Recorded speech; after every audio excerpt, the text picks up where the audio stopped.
terrific setting here at Croke Park. 66,000 people waiting for the start. And as you know, just one changes in each of the teams. Mayo, their change, Anthony Finnerty at 34 years of age, making another All-Ireland final appearance in place of David Nestor. So that's their formation. And just one change as well on the Meath side. They include Colin Brady in their opening formation, listed at number 13, but we'll expect him to play as a third midfielder, although of course he could also play on the half-forward line. Evan Kelly, the luckless one who steps down to the substitutes dugout. This is the trophy, the new Sam Maguire Cup. Meath won the last one in 1988. Who'll take home this one in 1996? Pat McEnany takes charge, still plays his football with the Corduff club in Monaghan. So away we go. A huge leap in the air by Jimmy McGuinness straight away. Remember, it's Meath who play into the very strong breeze in the first half. Anthony Finnerty and Ray Dempsey have changed wings straight away. All of the players, bar Tommy Dowd incidentally, wearing gloves. Noel Connelly. In towards Casey, first high ball that drops in there, and again it favours Darren Fay. McDermott. Leg pulled, it seemed. Yes, it is going to be a free kick.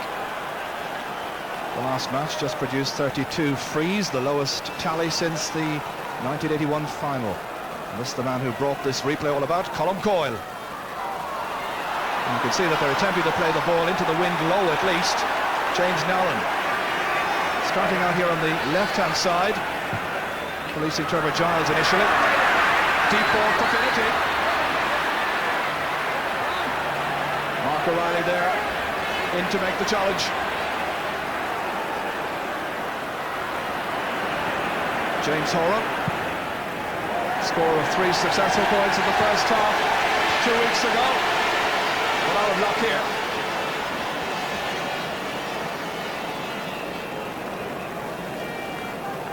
As before, it's Horan and Sheridan who have switched wings. And likewise, Mortimer and Flanagan in the cornerback positions. Nothing particularly strange there. That happened as well in the original time. Conor Martin's kick out held back by the breeze, and Liam McHale in there to challenge, but a strong McDermott touches it back down to his own defence.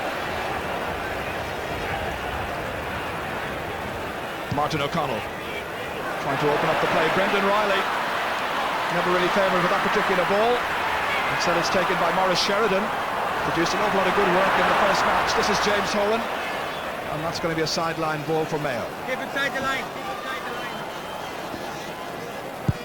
Colin Brady has started to roam around quite a bit, but really he is a third midfielder. And Kenneth Mortimer has moved into that particular section as well. Again, rather an aimless ball forward. And the very alert defenders are there. Martin O'Connell on this occasion. Brady's shot partially blocked by the aforementioned Kenneth Mortimer. And Meath, it started well, with McDermott now coming forward. Chased by Noel Connelly. Oh, and the wind really took that one horribly. Good work by John McDermott. He did everything well except put it over the bar. So the very quick kick out is taken as far as Colin McMenamin. Again, aimlessly kicking that ball downfield from his own half-back line. A less than assured start, really. I would think that Meath or Mayo are trying to get good ball into the full forward line and escaping off the ground. It has to be very, very precise ball in if they're going to full forward line are going to win it, and the ball in is bad so far. Pat Holmes just holding on to it. Sprung around. The referee says free kick. Maurice Sheridan gets an extra 13 metres as the Meath player didn't retreat quickly enough.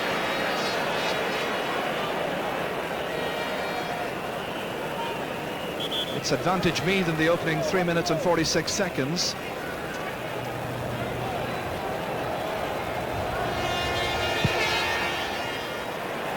A huge one dropping in, but dropping to the left this time.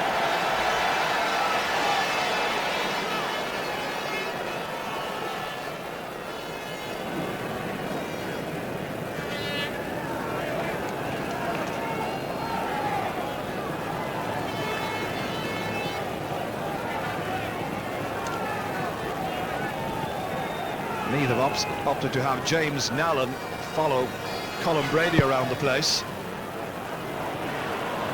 And Liam McHale and Jimmy McGuinness were just exchanging some early Christmas greetings in the middle of the field as play continues. Holmes dragged down.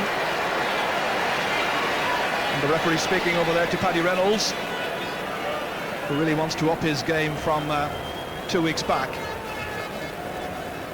This is the man so much talk has been about. Liam McHale being marked by Jimmy McGuinness.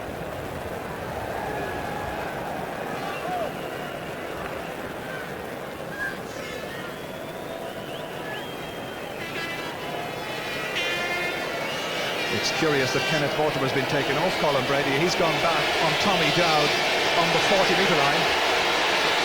So Nallen given the role of coming into the middle. Here's Maurice Sheridan. Difficult one for a right-footed kicker. Dropped in, and McDermott drops it down, but there's a waiting Meath back there to help him. And the tension early on, overflowing. My goodness. It really is ridiculous.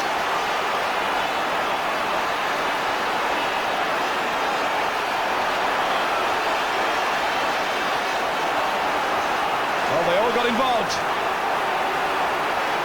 And some of them are still involved, just to the right of picture.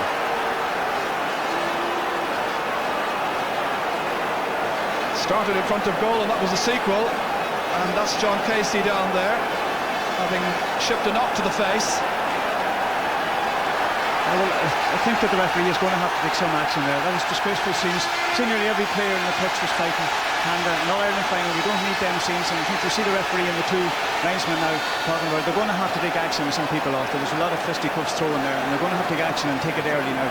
What happens in a case like that, Ger, is that managers say if there's trouble in the field, everybody in and everybody support each other. And that's where that came from. The referee is still in consultation with his two linesmen and also an umpire. And how do you decide where all of that started? And whether what happened immediately after that was more serious?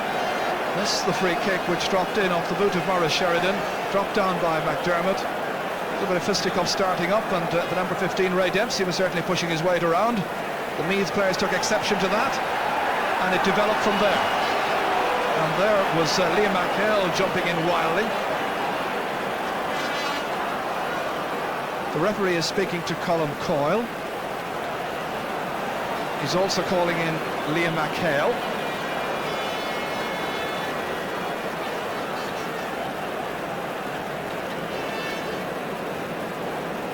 But it really is impossible to pinpoint where all of that got to. And they're both being sent off, it seems.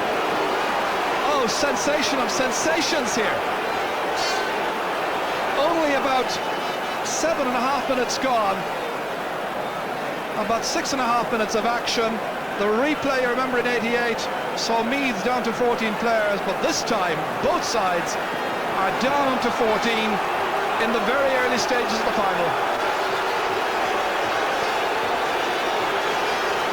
Well, who's that going to affect? Surely McHale is a huge loss.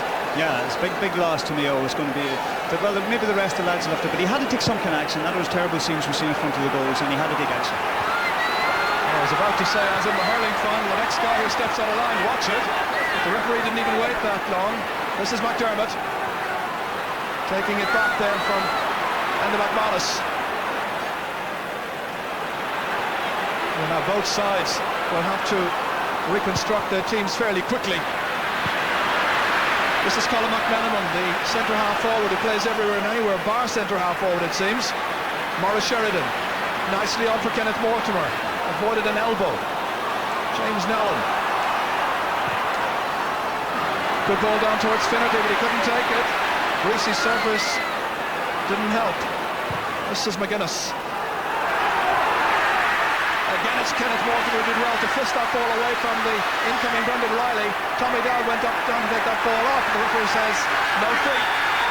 This time he has whistled. There's a lot of aggression being demonstrated out there. This time Kevin Cahill being called aside. And also going in there is Graham Geraghty. So more names in the book.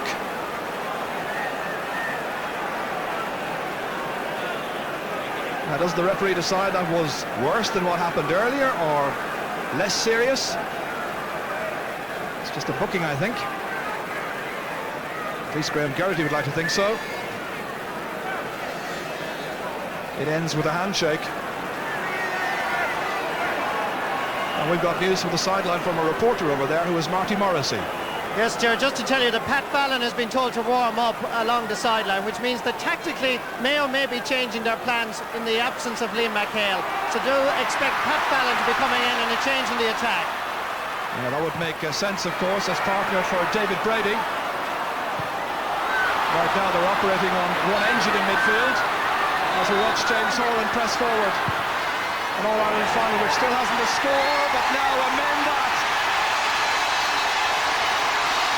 As in the first tie, James Horan gets the first point. And it's Mayo 1, Meath no score.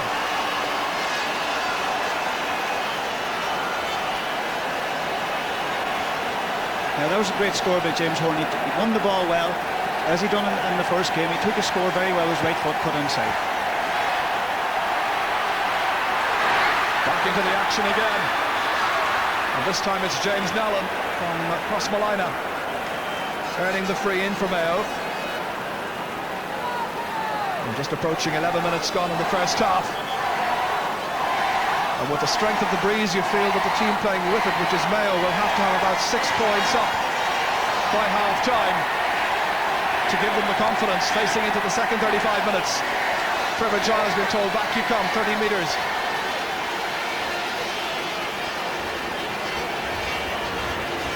One player I think who's really worked up for this particular tie is John Casey, full forward from Mayo. He wants to make amends for what happened here in the drawn match. Sheridan kicking. Good result. His first pointed free.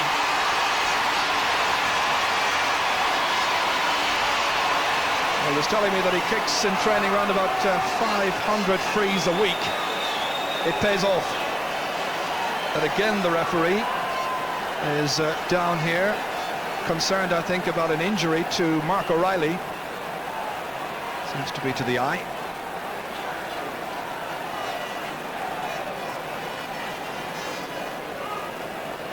His doctor is Jack Finn, Sean Boylan there as well.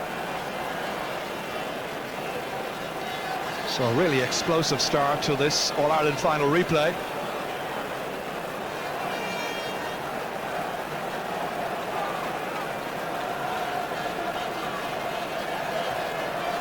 If you were in John Mahon's boots at this stage without Liam McHale, how would you reconstruct your team? I think he might need Pat Fallon on. He needs a big midfielder because Meath, as we know, have two very big, strong midfielders. So he needs a midfielder there to contest the ball, especially playing with that breeze to actually maybe knock the ball back down the kick-outs, Conor Martin. The game has to settle down. Both teams should settle down now and start playing a bit of football, you know, and forget about argy-bargy.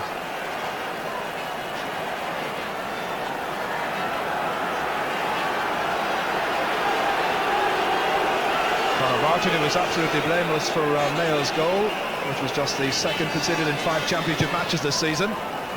Again, not getting tremendous length into it, and it's fisted back down there by David Brady. Martin O'Connell goes for it, so too O'Reilly.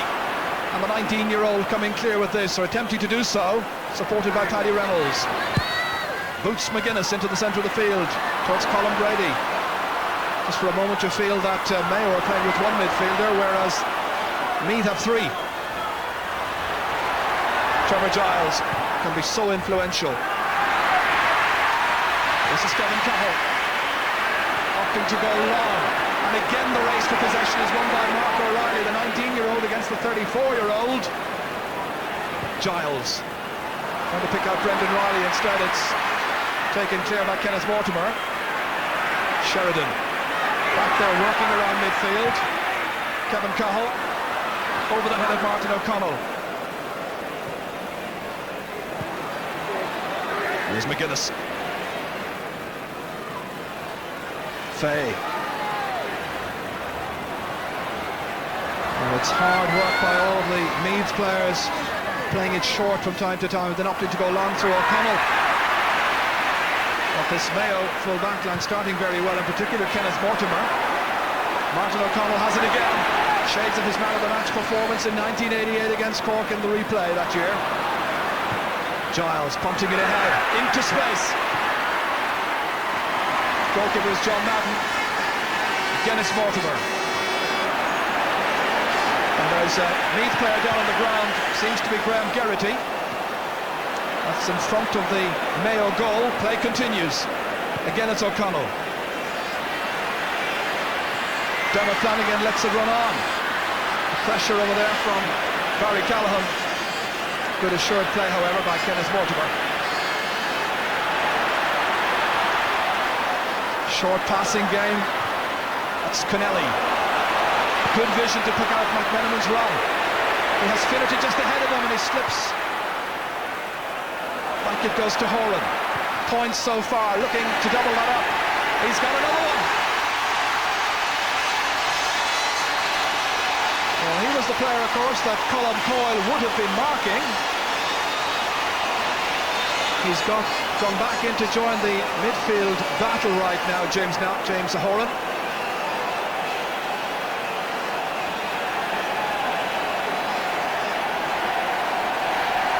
As we look at the different marking alignments, Horan has been marked by Enda McManus.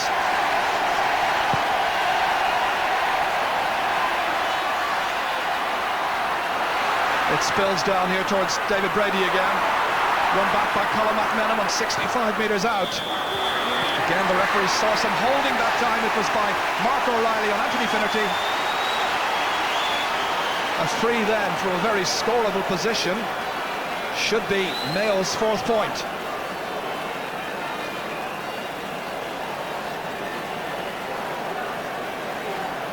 It's a day when you feel that the breeze may be the spoil sport.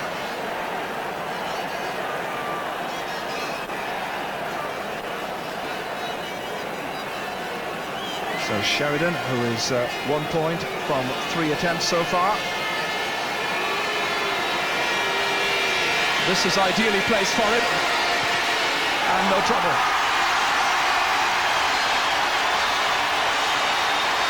So Mayo, 4 points to the good.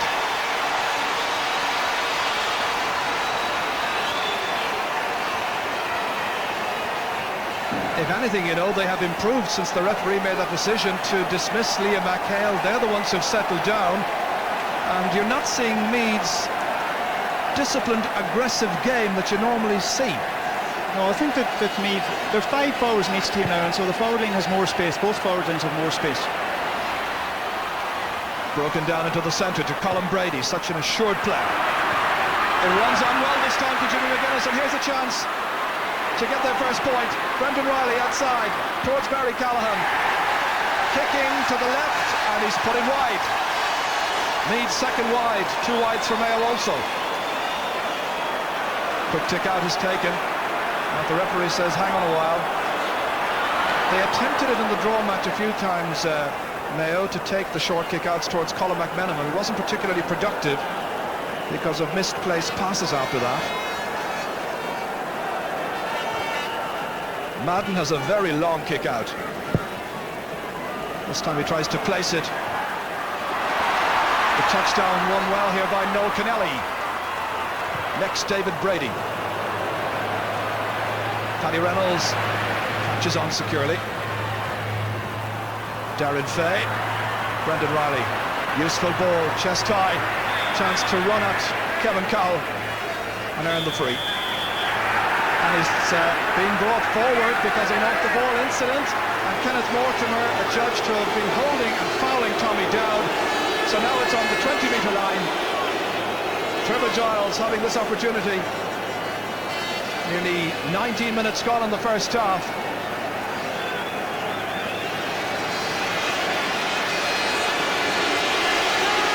Kicking into the canal end, which houses the men and supporters and women of the West.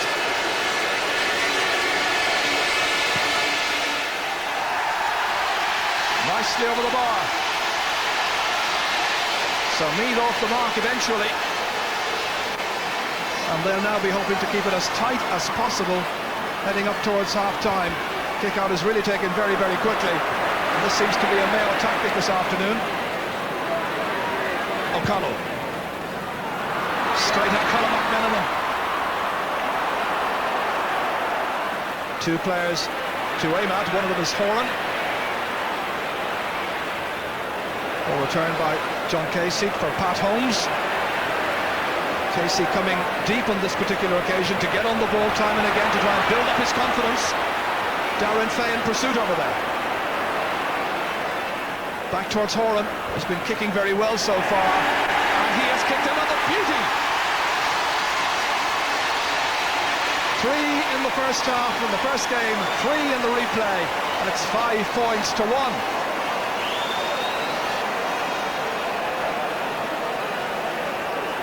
Well, certainly Enda McManus has been giving him a bit too much latitude. When this ball came back here from Casey, that probing run came back, there was nobody really closing him down with any degree of satisfaction.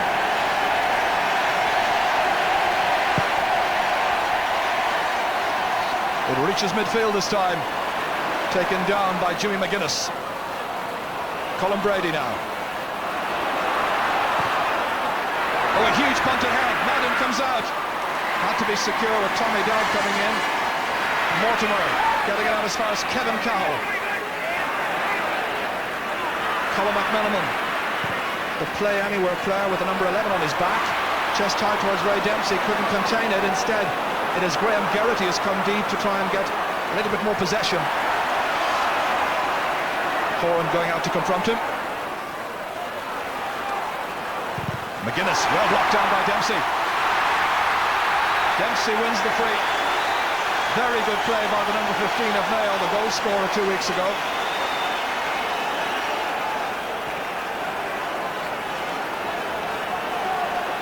Well, you just feel it's incumbent now on Mayo to try and build up a really healthy half-time lead.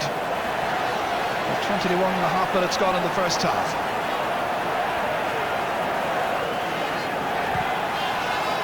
Holmes lofts it in towards Casey. Got a touch on it, but it's Mark O'Reilly as usual, reading those situations so well for a player so young.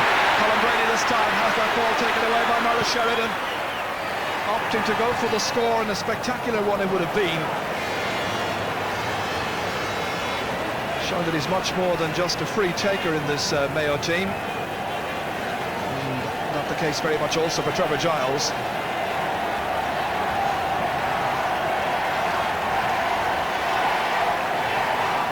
In case you have joined the match late and see any few spaces around this pitch, both teams down to 14 men following the dismissals of Colm Coyle and Liam McHale after 7.5 minutes. Trevor Giles. Again, good use of space here by the Meath forwards. Tommy Dowd this time, kicking into the wind.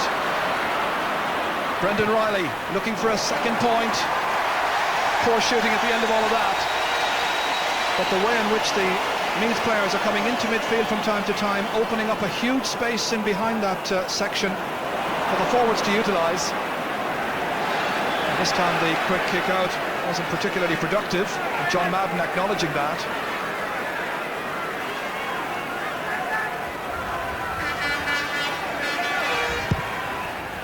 Giles in towards Barry Callahan, it runs on. Madden is very thankful indeed that there's good support back there to Colin McMenamin.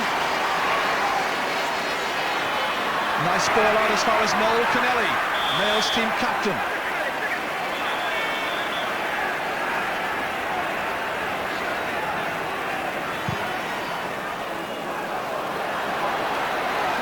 Finnerty can't hold.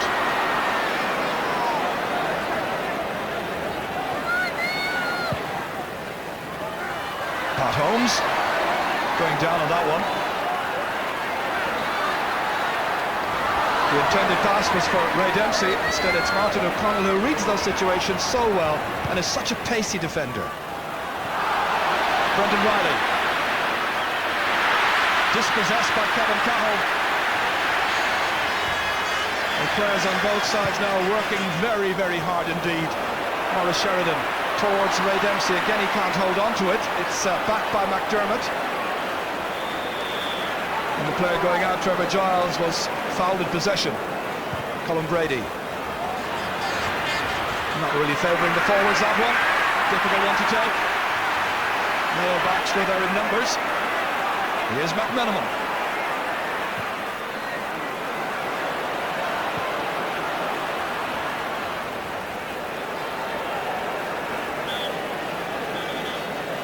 Certainly is a very intense occasion, always is. Indeed, Anthony Finnerty was talking on radio during the week about the emotions of playing in an All-Ireland football final.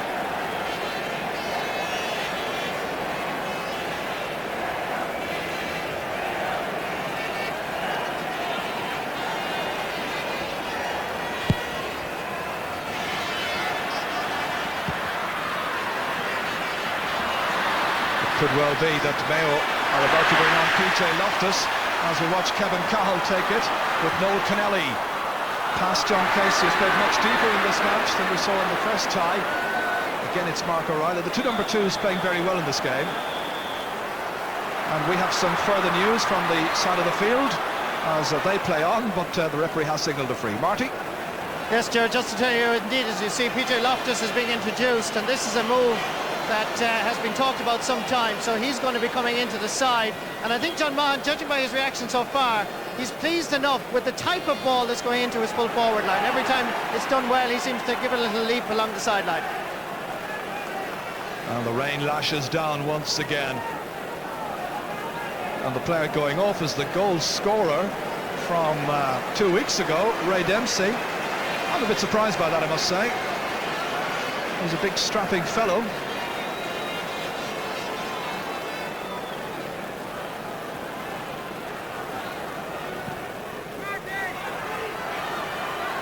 No, Kennelly fumbles, and that gives Enda McManus the opportunity to loft this one forward in the driving wind and rain.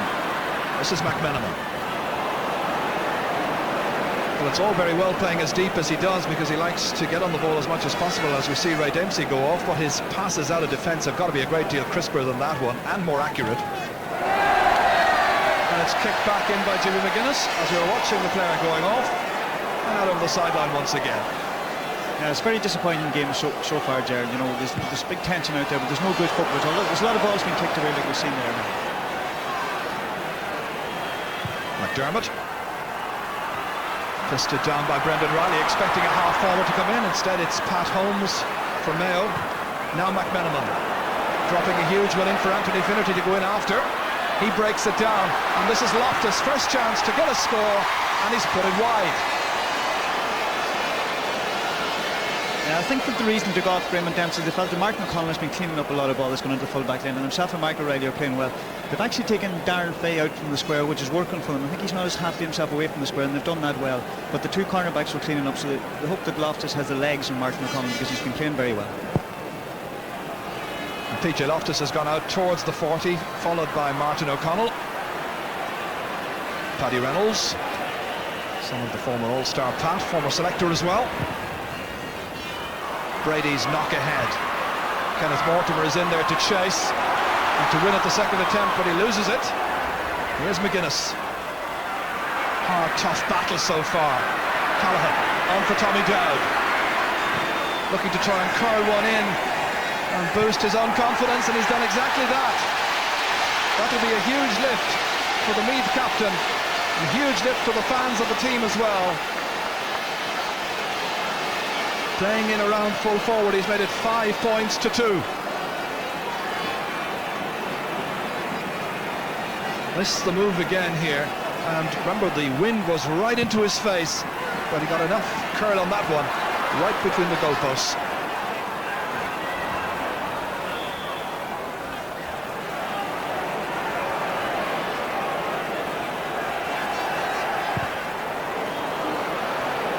Horan kicking.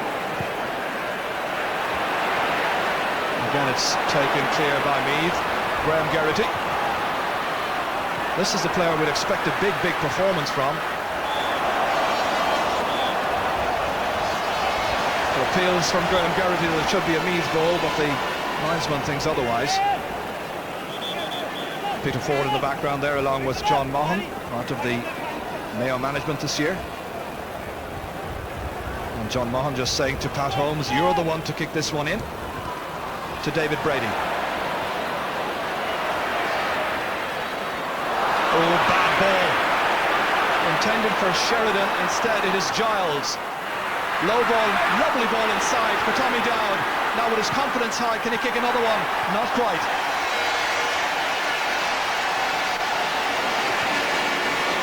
But it was the quality of ball in that time for Tommy Dowd which was really admirable. And the referee signalling that that kick must be taken again.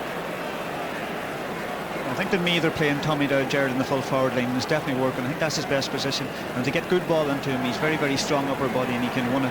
It's interesting that Enda McManus has made a decision to follow Colin McMenamin. Now we see Jim McManus actually picking him up and Enda McManus picking up James Hamilton. But Meath have made a decision, they're not leaving him back, they're letting him follow Colin McMenamin wherever he goes. I think the reason that kick had to be taken a second time is because the ball wasn't placed properly by the goalkeeper inside the small rectangle.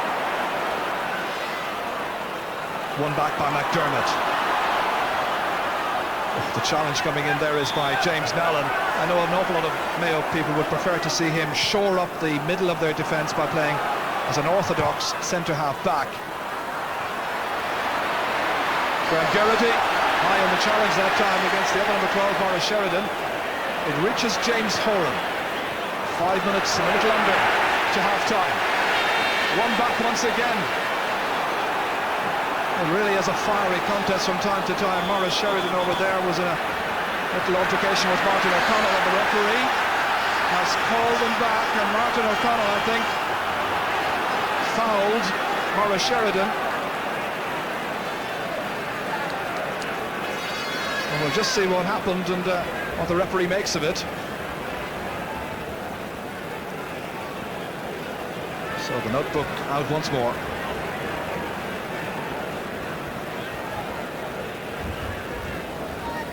John Maughan, who really has his side in a very good frame of mind, just like Sean Boylan heading into this final replay.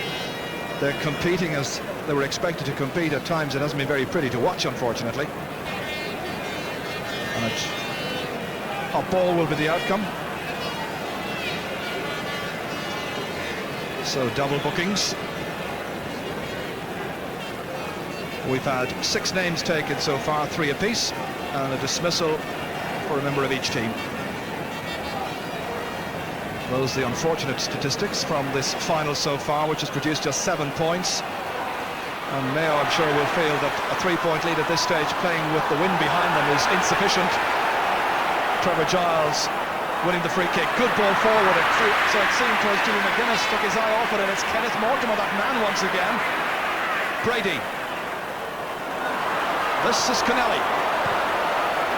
And Finnerty claiming quite clearly he's been held back there. But it's on to PJ Loftus. Here's a goal chance, and he's got it! PJ Loftus, the substitute, doing exactly what the man he replaced did in the original match, finding the back of Conor Martin's net. So all of a sudden it looks a great deal better for Mayo. He's the goal scorer, and it's 1-5 to 2 points. It was a terrific ball forward there by Noel Connelly.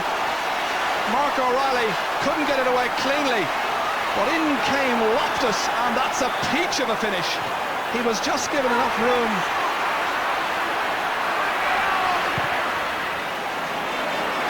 Oh, John Madden coming out, and he hasn't got it. Oh, that's across the line. And the referee saying that it's a penalty, I think. But John Madden was just a little indecisive.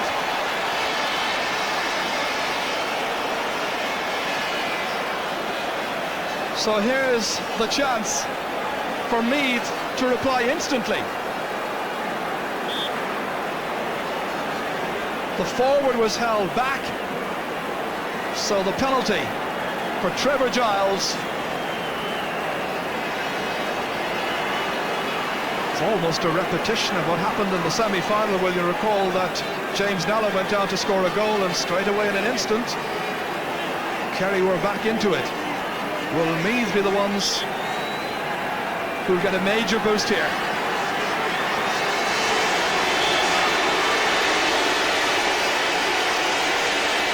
Just over a minute after Mayo scored their goal. Here's Trevor Giles against Bowden, and a brilliant penalty. That was terrific skill by Trevor Giles. John Madden could only look at that.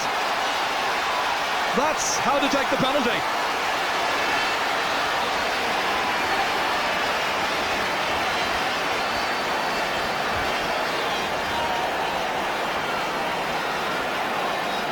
Dermot Flanagan is receiving some attention while we still admire the skills of Trevor Giles. Watch this, right into the corner, no real margin for error, brilliant score. Yeah, great penalty, just took about 3 or 4 steps back from it, and it's a very important score for Meath, and it. Peachy Lock just took his goal very, very well at the other end, and John Madden shouldn't have come off his line. And the keeper, if you're coming off your line, you have to be sure to get the ball. Colin Brady drops it down. That'll be a huge boost for Meath. What will the Mayo response be? John Casey, who hasn't scored so far, hasn't really had any opportunities. Striving to get more and more into the match, however. It's been so difficult. They're living on scraps on occasions. Referee having the word there with James Horan. We're into injury time. You remember how much time the referee allowed at the end of the 70 minutes 2 weeks ago. And already 50 seconds gone. There's a good minute, I'm sure, for that fracas as well, and what resulted, the sendings off and so on. This is Maurice Sheridan.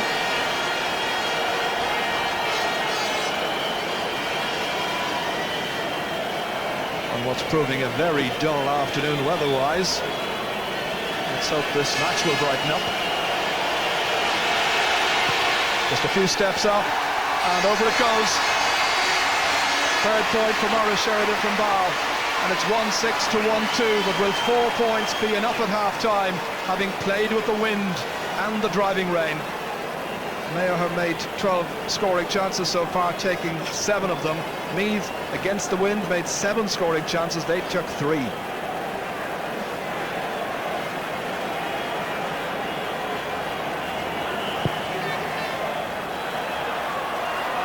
It's been a real battle out there in the centre of the field, taken up here by James Horan. We've already seen one very good substitution as it happened. The managers have a huge task on their hands coming into half-time. Possible switches or changes as Pat Holmes goes forward. That's a bad pass, however. And from being in a position where they were attacking, Mayo are now back defending.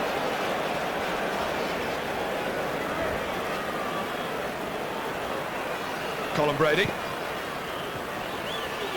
Touchdown by John McDermott. Hasn't been a major influence in midfield so far.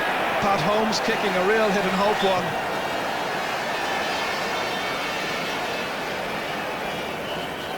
Certainly the inside forwards would have preferred to have had a better ball there.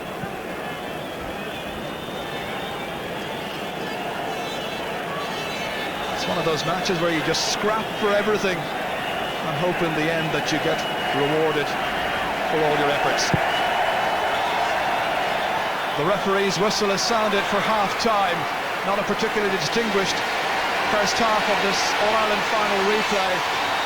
It got lively towards the end there. A goal by PJ Loftus after 33 minutes and a penalty goal a minute later by Trevor Giles.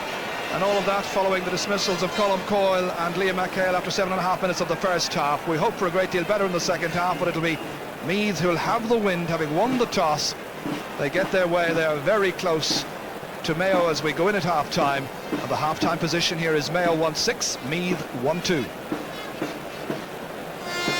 Yes, to the words, drama and incidents sum up what we've seen in that first half. Let's go straight away to Marty Morrissey, who has somebody to talk to. Very much, Michael. Peter Ford, Mayo selector with me. 4 points, is it enough for Mayo? The breeze is very strong, Marty. It doesn't seem to be enough, but at the same time, I think we could play much better against the breeze. The ball we were putting in again was too high. Anytime we got some short passing movements together, we were much better. So that's the game we'll have to play in the second half. I think it'll suit our team more. So we're still in it. We'd like to be further ahead, giving away the goal there after we scored a great goal as a killer. But we're going to have to play the game shorter now and be more careful with our passing, and it'll suit our team. The loss of Liam McHale, a huge blow to Mayo. Well, it is. I don't know why he picked Lee McHale, to be quite honest. Lee McHale came very late into that row, and there was lots more fellas punching. I don't know why he set him off. The row had started, Lee McHale was far away from it. I can't understand it. I would imagine, though, the referee had to impose his authority immediately. Would you agree with that? Oh, yeah, but why pick on somebody that was late into it? I can't understand why he picked on him. The other midfield for me was doing even more punching with Colin McMenamin. He didn't pick on any of the two of those. Liam was the last into that as far as I could see, and he picked on him. I don't know. Okay, it looked like he picked a big name. I can't understand why Liam was picked on. They were all fighting. Everyone was throwing punches.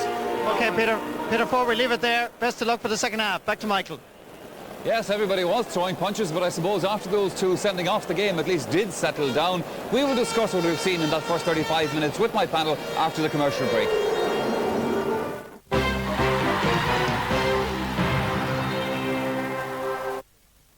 He has gone back to mark James Horan, who's been causing problems with his ability to kick points from some distance. So Pat McEnany gets the second 35 minutes underway after that fairly eventful opening half. Enda McManus taking the first three of the second half down as far as Tommy Dowd. Going for glory with the first kick of the second half.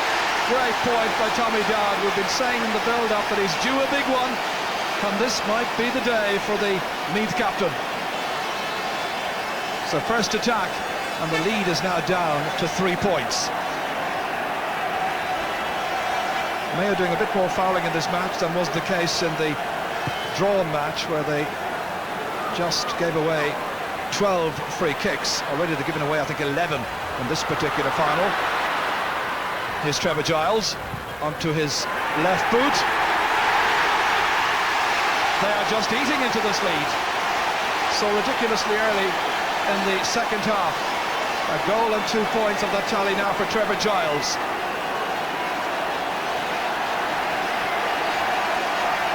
Already looking very ominous for the Connacht champions. 3 men against him, and they couldn't get a decent tackle in.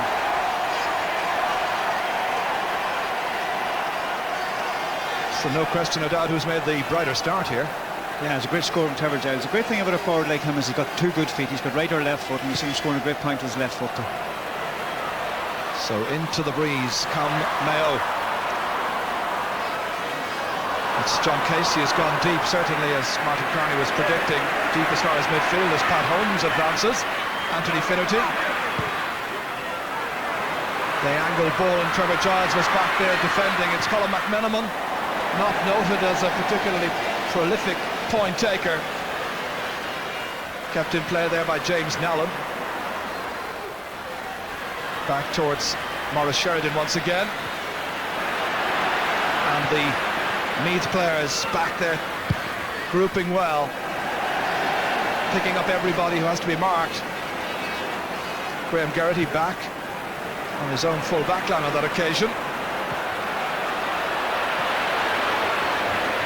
The use of the long ball downfield has paid off a few times for Meath so far in this match. Here's Casey. Supposedly the full forward for Mayo. Now David Brady. Foul on the 65-metre line, picking out James Nallen, who wasn't marked. He's got an eye for a score, this player. Nicely back towards PJ Loftus. Just to the left, acknowledging that good pass, however, from Nallen.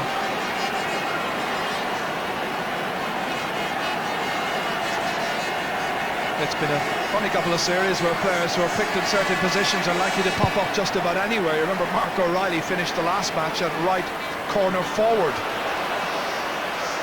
Here's Jimmy McGuinness. Huge one in. Cahill had to be secure. Came out to attack that to make it his. Dermot Flanagan. Once again, McMenamin. Oh, a bad ball intended for Holmes. Cut out by McDermott. Mayo fortunate to win that one back. McMenamin making amends for his own passing error.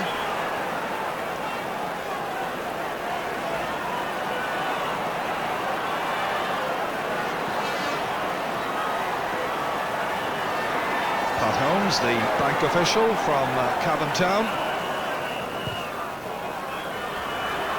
Well, that's the kind of ball that Anthony Finnerty has little chance of getting. It's exactly what Peter Ford was talking about a little while ago. Darren Fay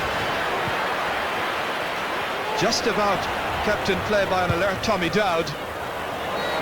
Cross towards Barry Callaghan, looking to try and pick off another score, but the sun now in the eyes of the Mayo defence, and Brendan Riley just couldn't hold on to it. Hasn't scored so far, the player for St. Peter's in Dunboyne.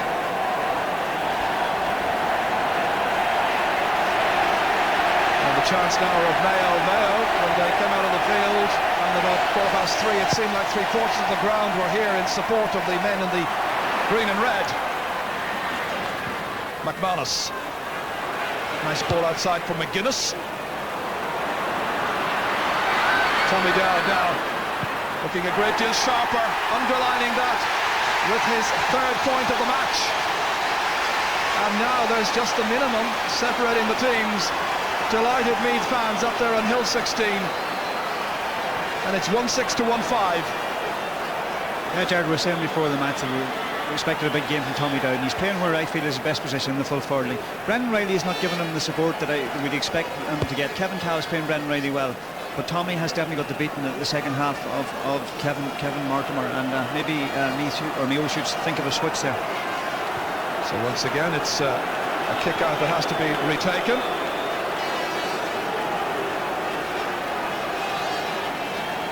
Jimmy McGuinness barks out the encouragement to some of the other men in midfield. He's been marked there by James Nallen. So now what are the players made of? This is a real test of skill and character. Advantage to Meath in terms of the wind and so on. Paddy Reynolds looking to launch another attack which may produce an equaliser so early in the second half. McGuinness towards Trevor Giles, fumbled by McMenamin. Kennelly and ball claims that the ball was touched on the ground there by Pat Holmes. Pat McEnany was quite close to it, said play on. Sheridan. Holmes getting it, or Holland rather getting it forward.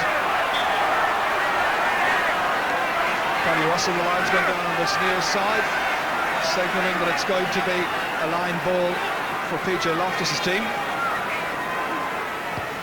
Sheridan, kick it into James Horan. Difficult one for him to get, but he does so. Well, if the sum total of his ambitions there was to win a free kick, he did exactly that, but I think Paddy Reynolds was a little unlucky. The view from the bench over there.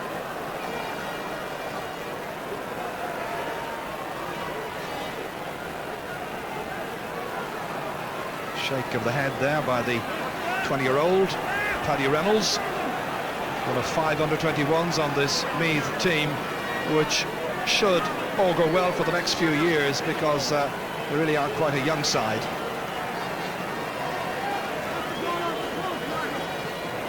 Maurice Sheridan, 2 points from 4 frees so far. And he's kicked another one. First point of the second half for Mayo.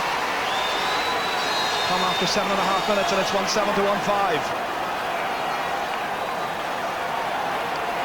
And some news from the sideline over there, as always, is Marty Morrissey.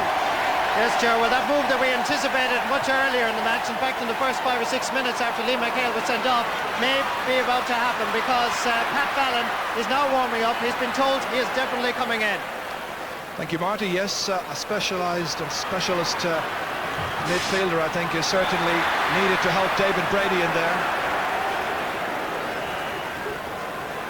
Free once again. This time to Meath. Over the head of Pat Holmes. Tommy Dowd in there once again with the pace of the ball, beating them all. And there is the fresh player who may be just about to come in. Played, of course, in the semi-final, on occasion when David Brady was out with injury. Complimented Liam McHale very well that day. Real frustration evident there.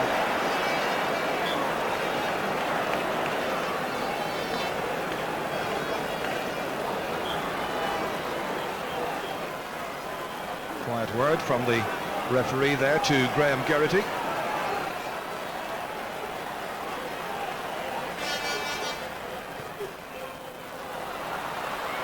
Here's Tommy Dowd. Allen is now marking Barry Callahan. Quick change of the marking alignment. This is picked up by John Casey. Allen just outside him. Noel Kennelly going low to pick this one up. Dermot Flanagan. The breeze now really blowing into the faces of the Mayo team, trying to build from the back. McMenamin drop kicking this one. Should favour the backs. It does.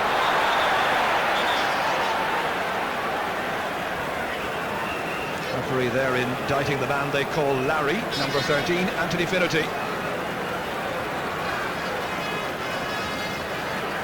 Always ready for a joke and always ready for a laugh in the dressing room, but very serious about his football. So he becomes the 4th Mayo player to have the name taken. And John Maughan about to make his second change.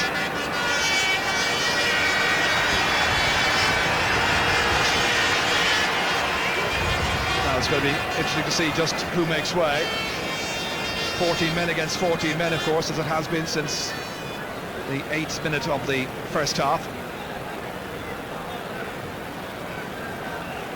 Player going off is Dermot Flanagan.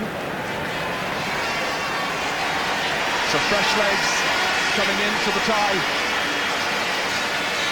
34-year-old Dermot Flanagan making way.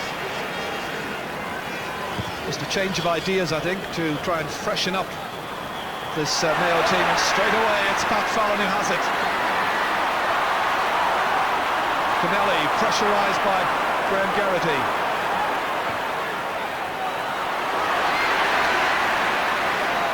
Fallon has it once more.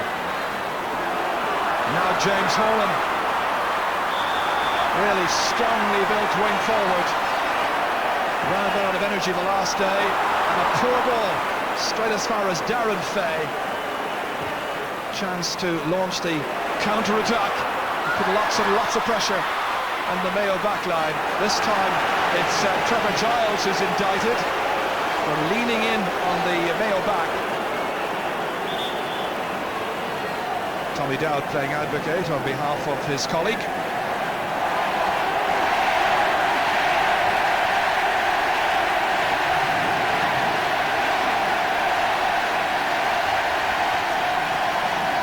It really is a noisy scene here now. Mayo beginning to dig quite deep, trying to demonstrate what character they've got and trying to hang on to their 2-point lead. Casey, low ball inside towards James Nolan, goal scorer against Kerry. Back it goes to Casey, and he's got the score. That's a very good point by Casey. It was a good ball to Nolan, and a nice return, and a fine point at the end of all of that. Mayo lead by 3 points. So now it asks questions of the team playing with the breeze in the second half. Meath.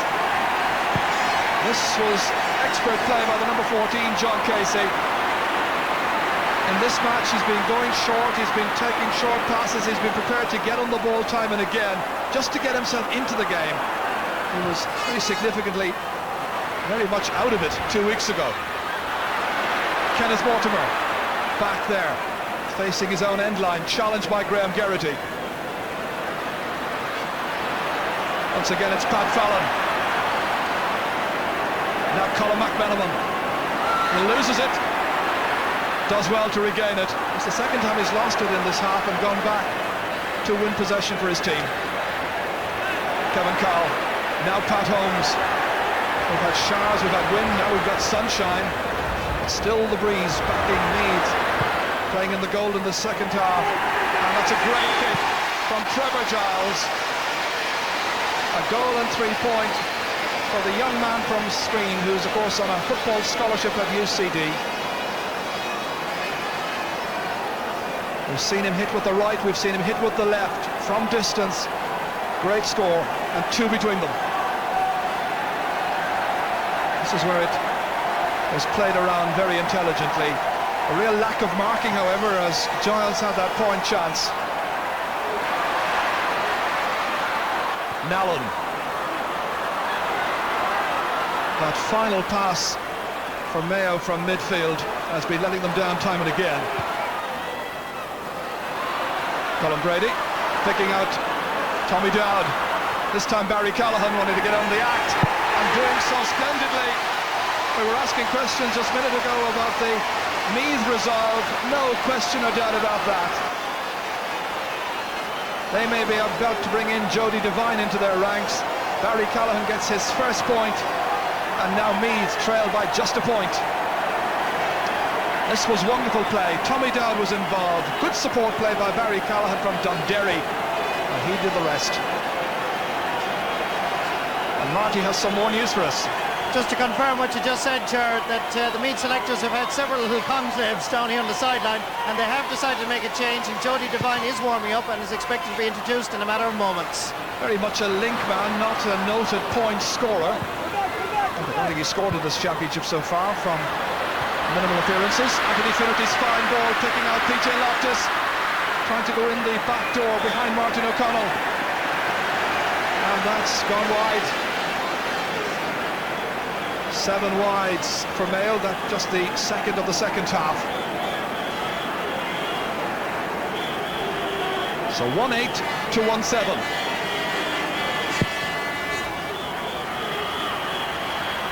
Great leap in the air once again by Pat Fallon. Many people wondered why he wasn't brought in the last 15 minutes of the last game. Horan holding it up neatly for Colin McMenamin, going forward with purpose. He's got support outside, doesn't opt to use it. Should have given the pass perhaps a second earlier. Horan kicking under pressure. Wind holds it up. Finnerty in there. Likewise Maurice Sheridan, but the umpire back there in the white coat said that went wide. A switch there. Kevin Cahill has been switched on to Tommy Dowd, who's begun to cause a lot of problems for the Mayo backs. Conor Martin, from the world of high finance, once in London, now back working here in Dublin. John Casey picking up the break of the ball. Noel Kennelly. Darren Fay going in to challenge him. And again, Casey coming forward. One they needed on target, but he can't quite measure it.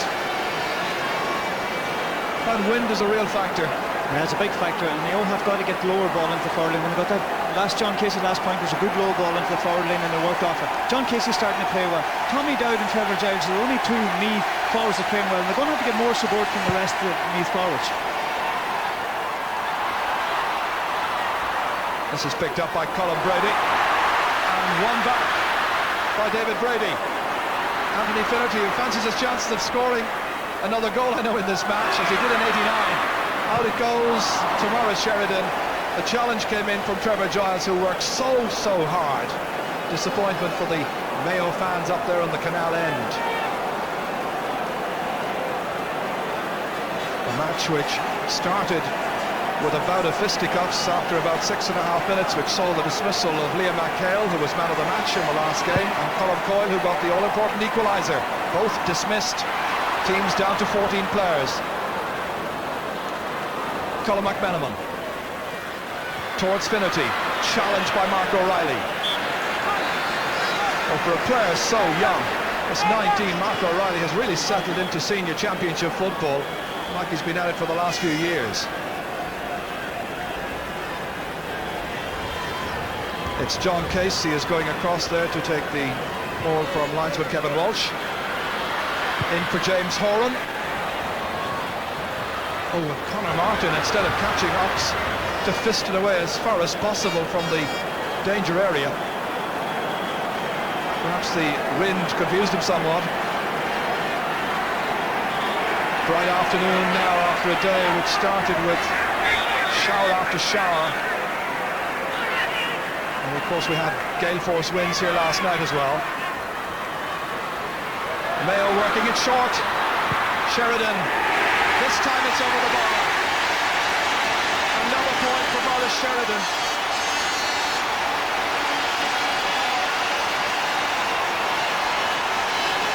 Lovely, intricate passing movement that time. It ends up being 1-9 to 1-7. That time, instead of aimlessly kicking it anywhere, there were 3 players in the build-up, and when it came eventually to Maurice Sheridan, this is where he got his 5th point of the match. And he puts 2 between them.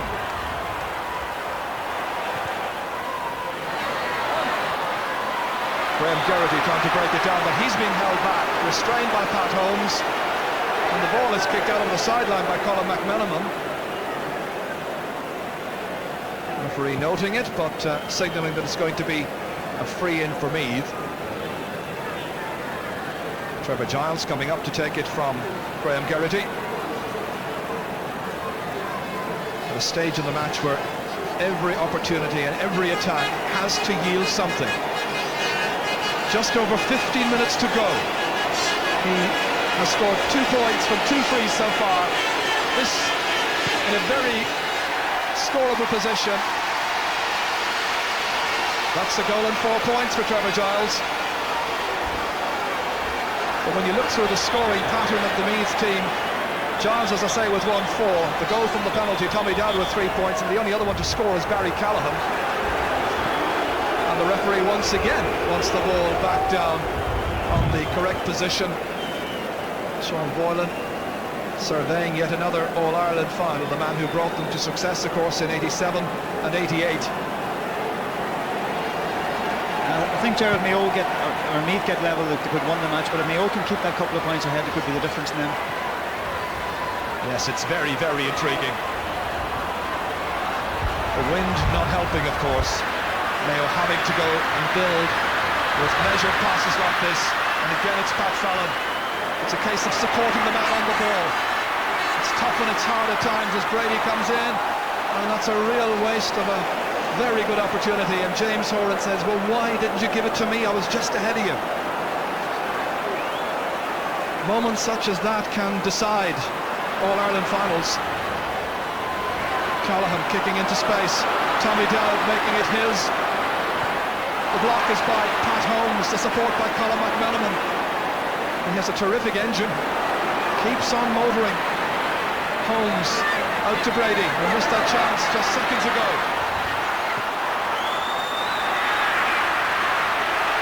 Finnerty now.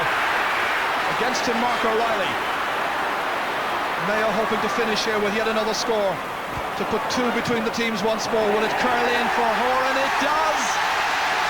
James Horan has got his 4th point. Well, he'll be delighted with his own contribution of 7 points from 2 All-Ireland final appearances. He'll be even happier if Mayo can stay ahead at the finish this time. 110 to 1-8. Yeah, that was a great score by James Horan, but Tommy Dowd made a bad mistake. He should have played the ball back to Graham Geraghty and the sides would have been level. And that's a 2-point. It's a 2-point game now with the head out. He should have played it back. He was selfish with the ball. He got his kick well blocked out, and Mayo worked the ball up the field for the score.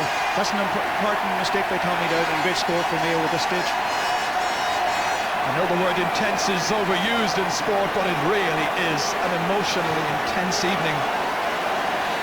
Not the greatest football match we've ever seen. The wind has been a spoiler there. But the match is there for the taking. And we should be in for a very exciting last 12-13 minutes.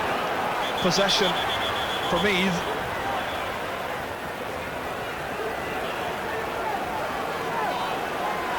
Mayo with 4 points in the second half so far. Meath with 6.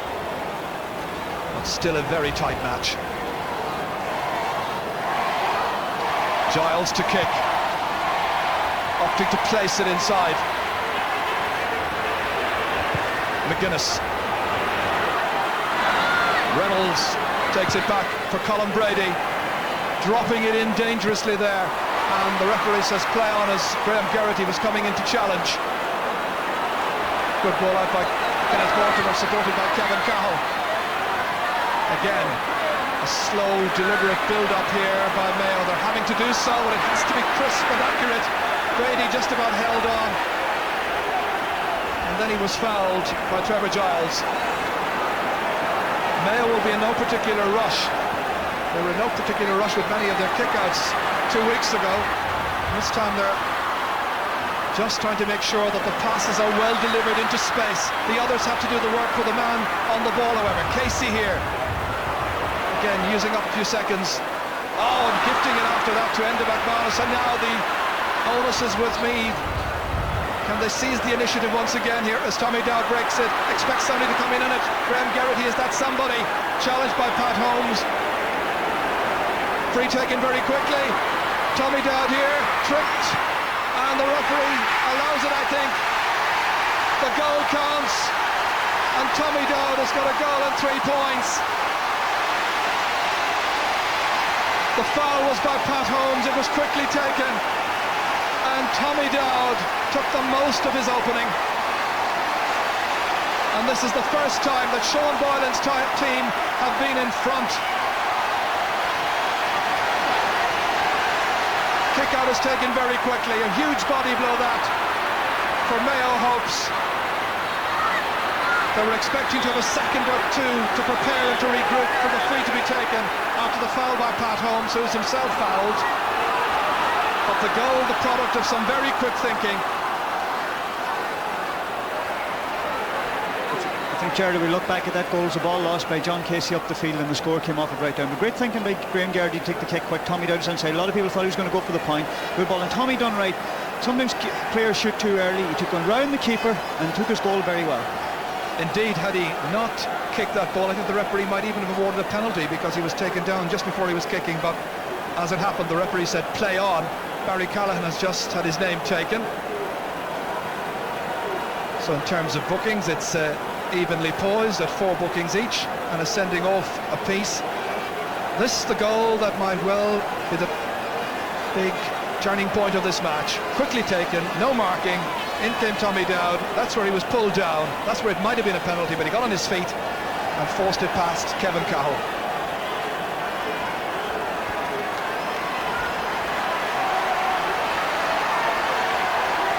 So Meath have a 1-point advantage. On my watch, 9 minutes to go. Meath with the wind at their backs and the sun into the eyes of the Mayo backline. Kenneth Mortimer taking the free towards Pat Fallon,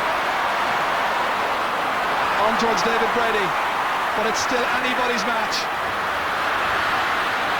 and he wouldn't even rule out 2 periods of extra time the way this particular match has been going. PJ Loftus trying to make some headway against Martin O'Connell. That's never been easy, but he's got the free in. 2-8, that's 14 points. 110 for Mayo, that's 13.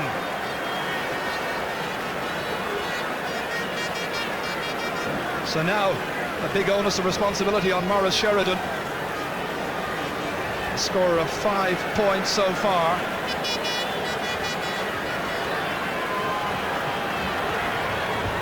At least it's on the correct side, left-hand side of the field as they attack, so it'll suit a right-footed kicker. But the wind is strong.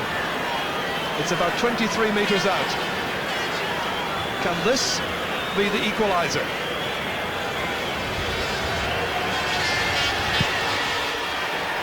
Has it the distance? Not quite. And John McDermott back there, as he does so often. Free out. And he looks to the gods and say, thank you, Lord. Pat McEnany there with a word to some of the Meath backs. Yeah, that was an important free kick. It would level up the scores again. But one thing you don't try to do is put a midfielder on the goal line, kick a high ball in where he's a great chance to catch it, and he lifts the whole team up, and by taking, maybe he should have thought of playing it in short and work it over the bar. But the next score is going to be very important, and Mayo need it. So every attack now so absolutely critical. Mayo have it through Noel Kennelly. They've also got the free. 18 frees rather to Mayo so far, and 16 for Meath. James Nallen kicking this. Possession won back by Meath in the figure of Colin Brady, and then he's fouled. And John McDermott back there, the great rallying force alongside Martin O'Connell. He's been in so many battles over the years for this Meath team.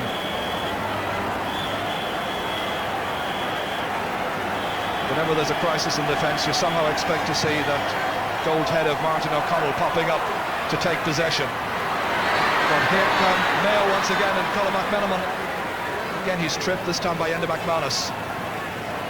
Thought he should have had a 13-metre advantage there in terms of the ball being brought forward. John Maughan coming in to insist that players get free and make options for the man who's about to take the free kick. Brady on for James Nallen. Strong defence there by John McDermott. Out it comes towards James Horan, and Horan has kicked it over, and the sides are level. and they're level for just the first time in this match, and Horan has got a magnificent 5 points, all of them from play. Will we have a winner with just 6 minutes to go? And it's Meath 2-8, Mayo 1-11. Martin kicking out. It's been all action in the second half. Trevor Giles, he went low to kick that one, and it's a free kick. John Mahon protesting to Pat McEnany in the background. And as Trevor Giles went down to try and take position, in came the boot. It'll be Jimmy McGuinness from Dunsany to hit this.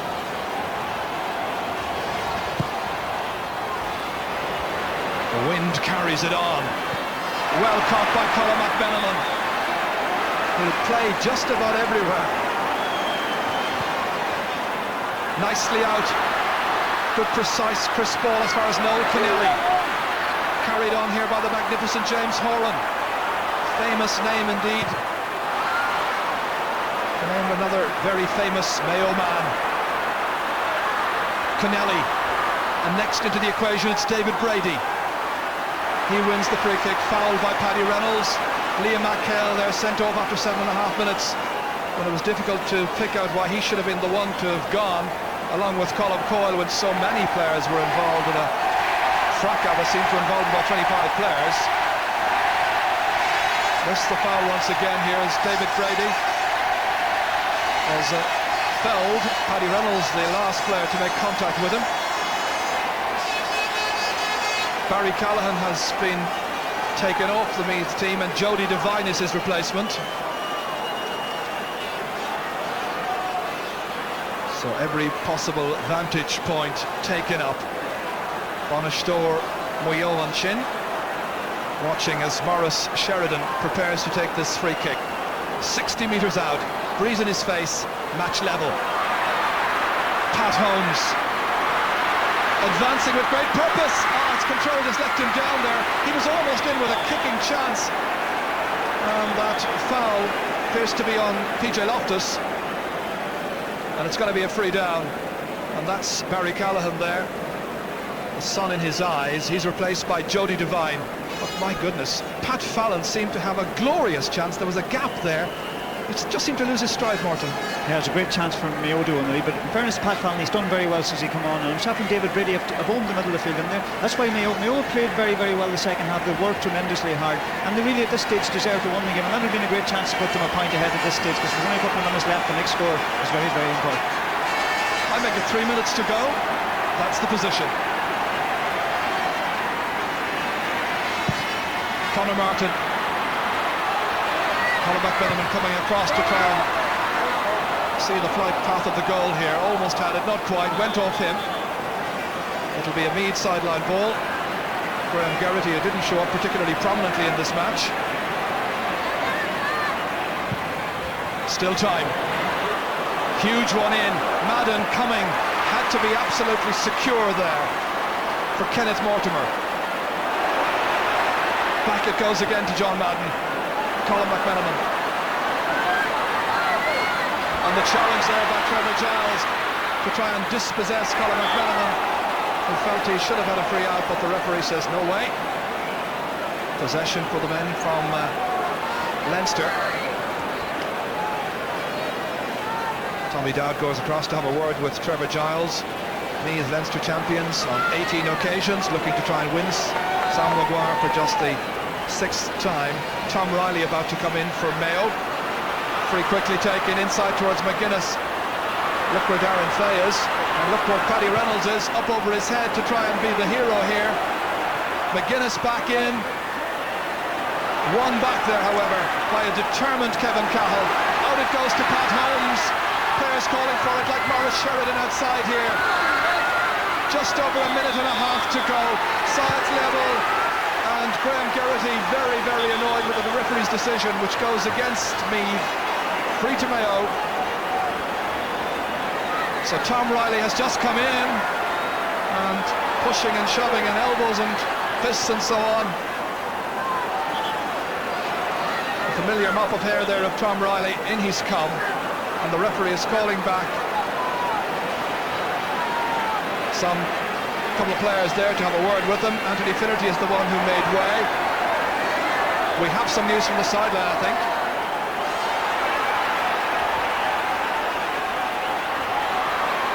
Well, let's continue. Maurice Sheridan with David Brady and James Nallen in support. It's Nallen once again.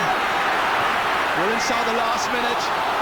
Will it go to 2 periods of extra time? 70 minutes the last time, couldn't decide this one. Here's Brendan Riley. Will he be the All-Ireland final hero? Trying to set up a chance. The angle shot and it's gone over the bar. Brendan Riley has kicked his first point of the match. But about 18 seconds to go. Delight on Hill 16. Brendan Riley, incidentally, is on the ground, injured right now. But he scored that all-important point that now puts it up to Mayo once again, who've had a good second half. That's Riley having the attention there. Meath get it back. Here's Kevin Cahill. We're in injury time. So now it's up to the referee. You know, the 18-19 seconds he had of the last day.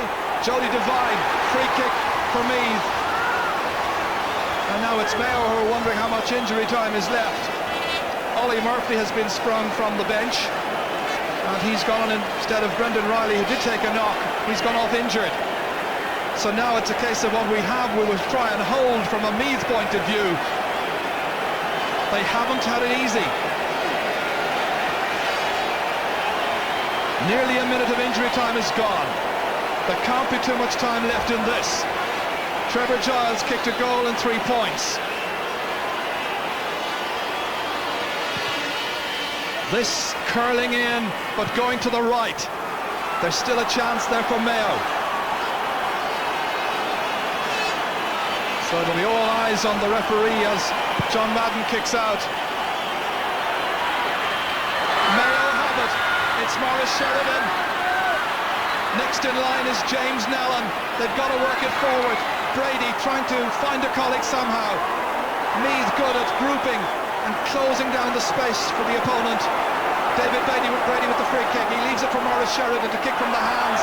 And the referee could have penalised Colin Brady there for not retreating quick enough so that the kick could be taken, but instead he's saying back into the position from which it should have been kicked.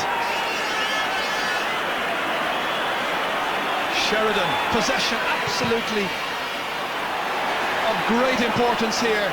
Riley in, Fallon challenging, but it's Conor Martin who has it. Meath holding on, Jimmy McGuinness, it's won back by PJ Loftus, Casey has it next. Back from Horan, John Casey taking it out towards Tom Riley, the substitute. The block there, superbly executed. And it's all over. Meath have won the All-Ireland. Sean Boylan's men had a tough battle over 2 games against a very game Mayo side. Brendan Riley with his only point of the match. Tommy Dowd, of course, the goal scorer in the second half. But Riley was the hero at the end of all of that on a day when Meath had 15, 16, 17, maybe 18 heroes. They come over the barriers, making sure that they don't impale themselves. But it was so close. Full credit to both teams for giving us an enthralling second half.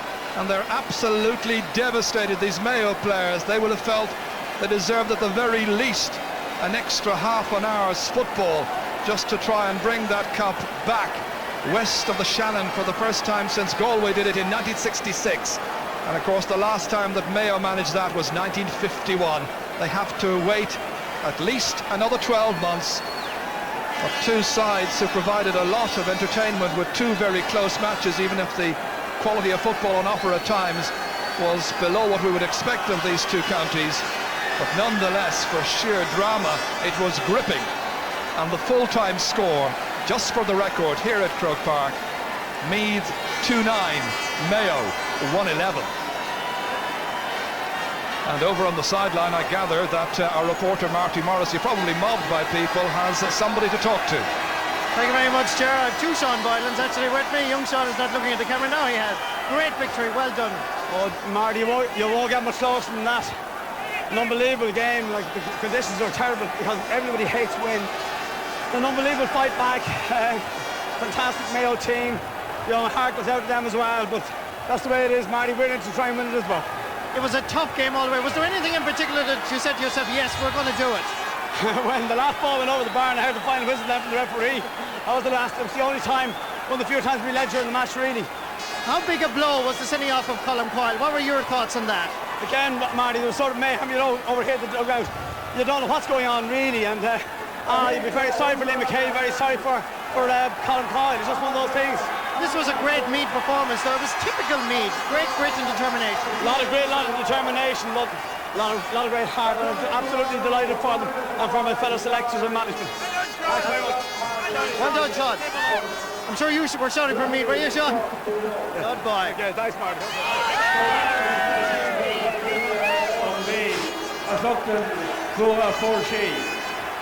Ladies and gentlemen, Yes, Sean Boylan obviously delighted. Now it's time for the presentations. And the Sam Maguire Cup about to go the short distance to Meath. Go on, let me first of all salute the gallant men of Mayo for coming up here twice and giving a magnificent display. It is well known now that the West is wide awake and there's nothing lacking in college football. But today, the spoils goes to Victor's Meath, noted for the fight backs that we seen 2 weeks ago, and today again. So, congratulations to me. Now, I want to thank our sponsors, the Bank of Ireland, in the shape of Pat McDowell here, for their continued support to us over this year of 1997 in supporting the Football All-Ireland Championship. And to all the supporters who have followed their teams throughout Ireland for a long season, you owe our support and gratitude as well. Well, may you continue to follow our game, because they are the best games in the world to follow. So let's shin. The Ahern from Curtinshaw, Sam Maguire, a runner and captain coming out.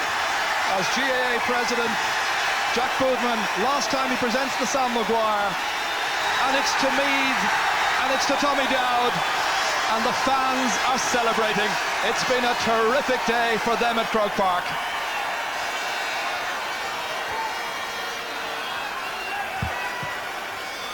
I look around Vic Rubin.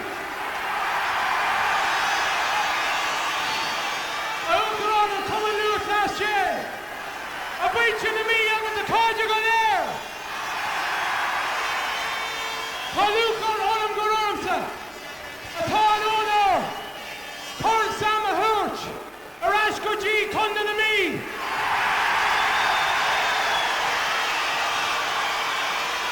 Abasho G. Noon Nera. Big Canorahan. More air food. On Conde Duck. Agus big Kupla Muck Rostella. A Vinya Nuck. In Noon Nera.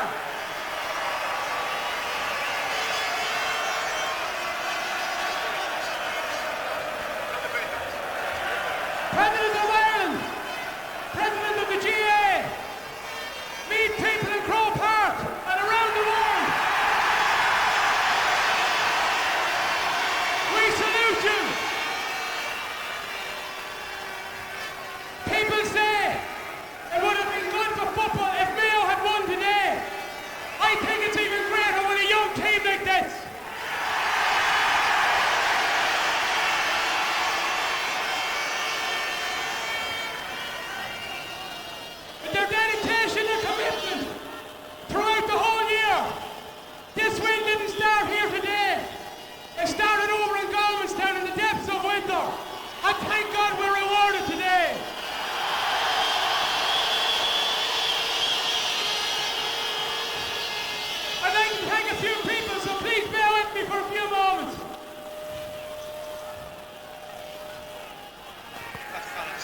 and his colleagues have been following in his footsteps over the last 3 years.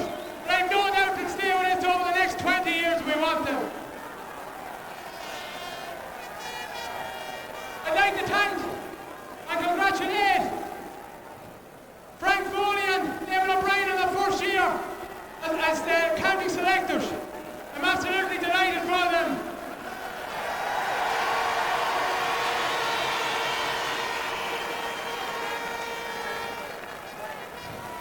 I don't know where to start by thanking the next man. People say Sean Bynum should have went last year. I don't think there's a person here in Croke today that will agree with that now.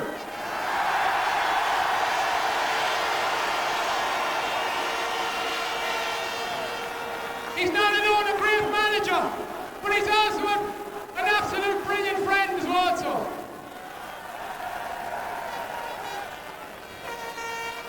I'd like to thank Mayo for a great sporting game. Today wasn't to be their day. They've done the West proud, and I'm sure they're going to be back to win an All-Ireland within the next couple of years. Big cheer for Mayo. Hip hip. Hip hip. Hip hip. Finally, I'd like to thank our supporters here today.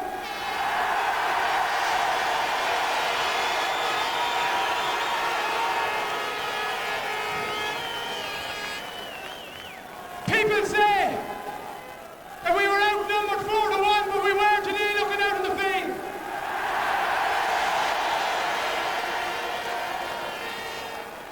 Gonna be a man with Galere.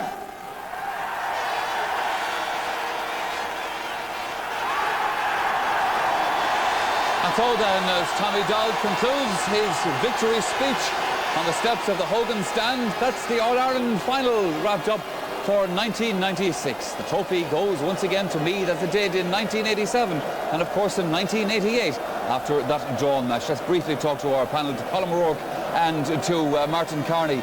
First of all, Colin, we offer you our congratulations. That was a superb second half display. It was, but I have to say, as a Meath man, I'm obviously delighted that we won an All-Ireland, but I have to also say that I feel very sorry for Mayo, because I think in fairness they would have deserved at least to bring it to extra time. Like, they played with great heart, great spirit altogether, and they made a couple of very bad mistakes when they had control of the game in the last 10 minutes and looked as if they were going to win it and let Meath back into it, and those mistakes cost Mayo very, very dearly in the end, losing possession twice and then kicking 3 or 4 very, very bad wides. So Meath, you know, we're delighted to win, but certainly it's a fortunate enough victory because Mayo, if anything, played the better football during the game. Well, Martin Carney, obviously from a Mayo point of view, there will be great disappointment as a result of this. To lose it in a replay and by such a narrow margin, obviously, there was nothing in it. It's an absolute heartbreak from a Mayo point of view, Michael, because, like as Colin has said, Mayo played probably the better football of the two teams right throughout the 70 minutes, and in particular in the second half. Not alone did they play with a lot of passion, but they played with great intelligence, and everything went well right up to that final third of the field. And they had a period of dominance, in particular, I'd say, between about the 10th and the 20th minute, when they had 3 or 4 occasions got through and shot atrocious wides. Yeah. And they'll look back on that period of dominance and they'll really regret it well into the winter months. But to be fair to Mayo over the year, I think for anybody to dance in their graves now would be totally wrong. They have, you know, it must be put in perspective. They've come from Division 3. They've got to an All-Ireland final. They have restored pride in football in the county. Mayo football is no longer to be sneered at. Connacht football is no longer the laughingstock of the nation. And for that, both Leitrim 2 years ago, Galway last year, and Mayo this year have done a huge service to the game of Gaelic football. And John Maughan and his men should go out of this pitch today very, very proud of their contribution to an excellent game of football, in particular in the second half. Once the rancor left the game and the two teams decided the ball was the thing to go and seek, it was a fine game. OK, we're going to have a look at the Meath goal column, and I think that you will enjoy having a look at this again, because this was, of course, the vital score, I suppose, in many ways. It certainly was, because at that stage Mayo more or less had control of the game, and it was quick thinking by Graham Garrity, giving in to Tommy Dowd, and faced with John Madden, sidesteps him neatly, and when he slips, you know, he's kicking it off the ground. I suppose Kevin Cahill will say that he was very unfortunate, but certainly at that stage, Mayo looked as if they were going to hold out and go on and win the game. I suppose it'd probably be debatable whether it should have been a penalty or not, but Tommy Dowd did excellently to kick that ball in from the ground position that he was in. But I think that, you know, Mayo will go away. I don't think anyone, I was hard on Mayo in the past. They played with tremendous courage today and skill. Meath rode their luck and just got there, and I think that maybe a draw again would have been a fair enough result. I have to briefly put this point to you, Colin. I asked you at the beginning of the summer in a private conversation how Meath were shaping up this year, how they'd be for the championship, and you said to me, well, you know, they're not that great, they're average, you know. They've obviously come good as the summer has gone on. Yeah, and they got better all the time, improved. There was a bit of a hiccup the first day, and certainly they met their match today again in Mayo, who played with tremendous skill. But Meath had great passion, and even when things were going wrong there today, there was a few players like Trevor Giles, who was absolutely magnificent again, who's tackling and worked great around the pitch, and the likes of Colin Brady and people like that worked tremendously hard. And that was, I suppose, in the end, it was that sheer will to win that did it. OK, Colin O'Rourke, thank you very much. Martin Carney, thank you to you as well. And that's where we leave it from Croke Park. Briefly a reminder to join us again on the Sunday game tonight. Don't forget our phone-in numbers, 1850 851 851. If you're calling from Northern Ireland, it's 0800 973 073 on the day that Meath claims the All-Ireland title. And now the special interest to the Meath followers. The annual goal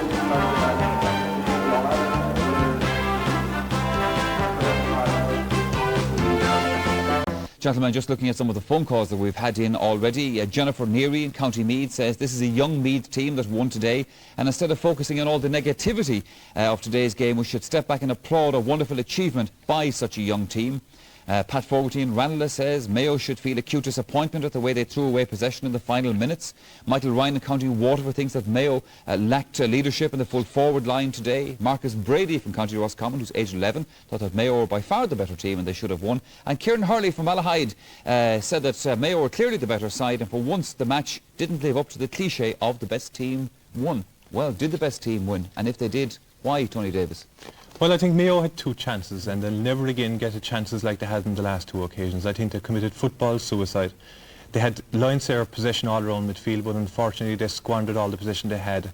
The difference between the two teams, I think, Michael, was that Meath hung in there all the time when Mayo had all this possession, and they finished clinically, and that was the difference between the two teams. And in the end of the day, nobody's going to hand you an All-Ireland medal, or they don't come in the post. You have to earn it, and Meath earned their win. They did, and we've picked out some clips, you've picked out some clips as to just exactly what you mean to emphasise this. Yes, I think I'll just start when I emphasise how Meath win it. I'll just start at the full back line. I think their full back line was excellent in the last two games, and in particular Martin O'Connell. He's been playing so well over the last 10 years, but I think his maturity settled down the full back line today. He was ably assisted by Mark Riley and Darren Fay, even though he was drawn away from the goal. I think that backfired for Mayo. Here again we see Martin O'Connell winning a good ball, laying it off easily as a good cornerback should. And I think here we emphasise his experience yet again. A good cornerback, closing down the space and cutting it out. Even PJ Loftus is probably a faster player than anybody cut it out. Here again, John McDermott catching the ball where he does much of his good work around the goal. Trevor Giles, this is actually the penalty incident here. And I think without doubt Tommy Dowd was pulled back. He would have scored the goal, and I think fair enough it was a penalty. Trevor Giles stands up, takes a great shot, perfectly placed in the corner, no hope of John Madden saving it at all. Trevor Giles, to me this year, has been the player of the year. Worked very hard again today, chasing back. He does everything so coolly. On his left leg, 40 yards over the bar, just the start of the second half when he was wanted. And here again, the sign of a good player. He's in space, looks up, on the outside with his right foot and straight over the bar. He's played so well all year from Meath. Now, this is the second goal, and a high ball into the full forward and broken down very, very well by Tommy. Makes space again. Graham Geraghty was pulled down. And here you can see the Meath or the Mayo backline just ball watching. Quick ball in. Does very well. He doesn't panic and kicks it into the back of the net. A super score by Tommy Dowd. Wasn't rushed, picked his spot. As you can see, he rounded the goalie very well. Nearly did himself serious damage with a super goal. Took it very, very well. Sure.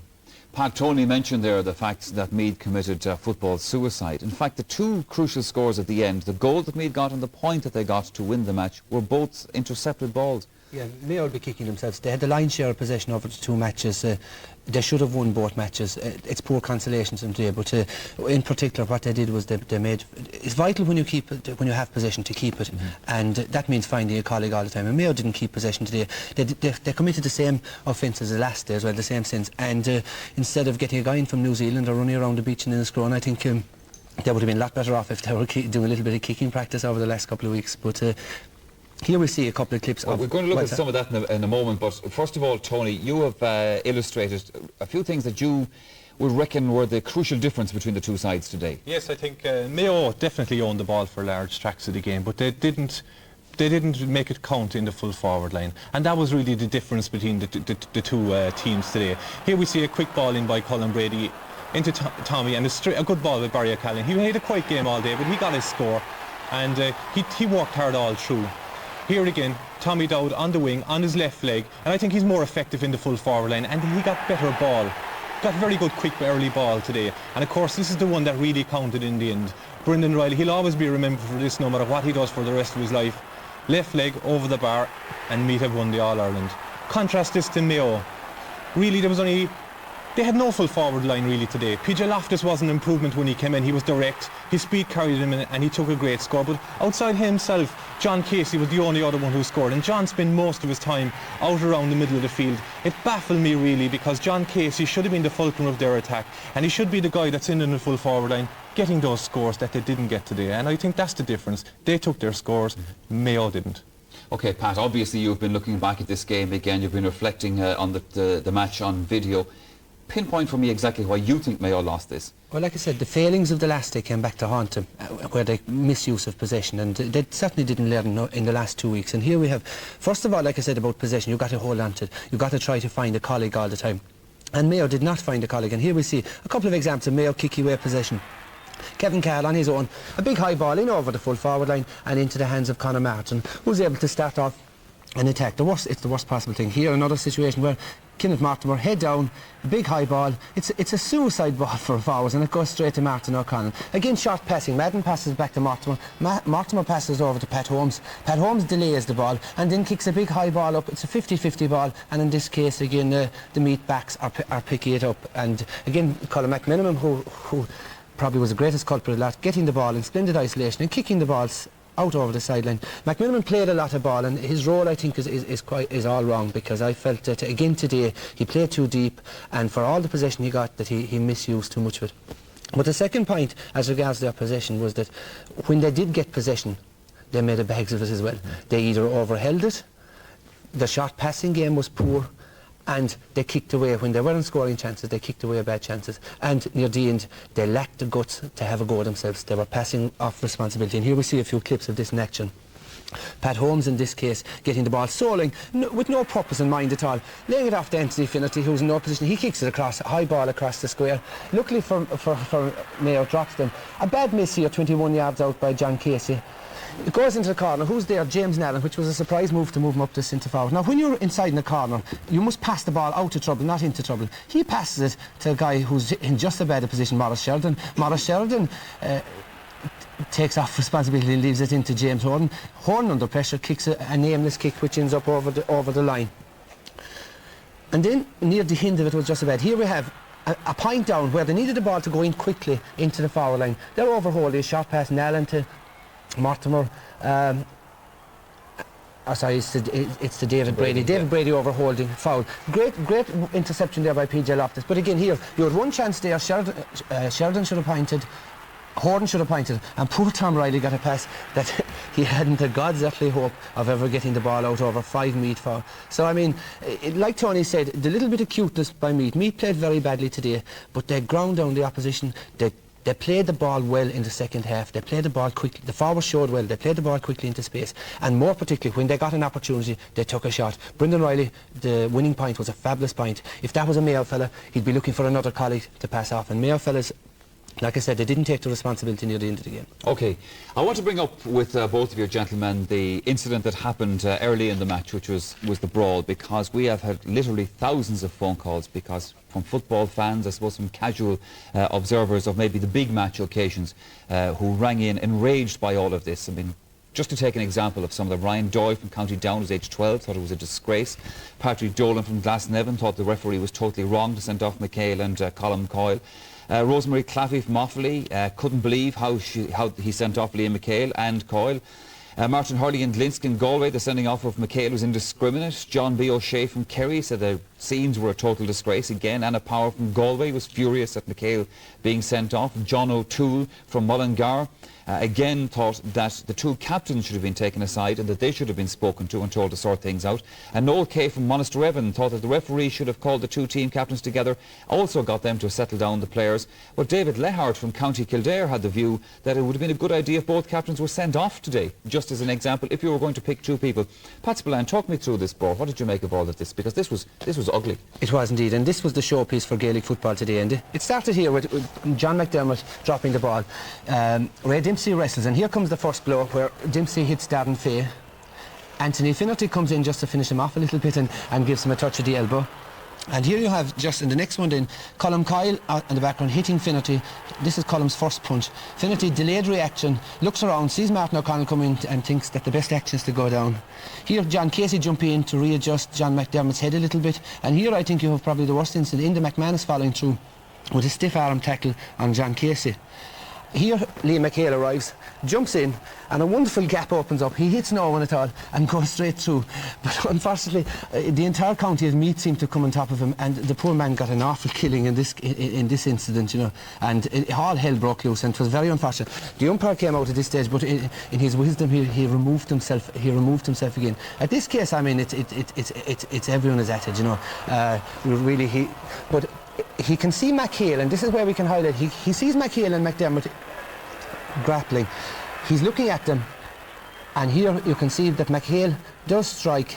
In the background you can see some wonderful punches as well. A couple of great examples of slow waltzes and whatever like that. Now McHale was caught by the referee. He was caught striking. He was unfortunate. Again, look, there's poor Ray Dempsey got two more extra punches from Colm Coyle. And here in this instance, what Jimmy McGuinness, number 8, he arrives on the scene. He exercises his right leg a little bit here, stretching I presume. Continues on then, and he meets Colm McMinimum. He watch him there. He's looking for a little bit of action. He looks around. He just tries to trip some fella. Runs along, and who does he meet but the unfortunate Colm McMinimum? He does a little bit of nice little sumo wrestling impersonation here. Fair play to McMinimum, he held his ground, and McGuinness couldn't drop him. So McGuinness leaves McMinimum. But it wasn't all over again. in a short while you'll see he'll actually come back again. Look, there's McMinimum after finishing. Back again, he says, I must finish off this action. And I'll tell you this, he'd make Michael Flatley eat his heart out, because this is a wonderful high leg action here by him. Look, it's a wonderful stretch in the right foot.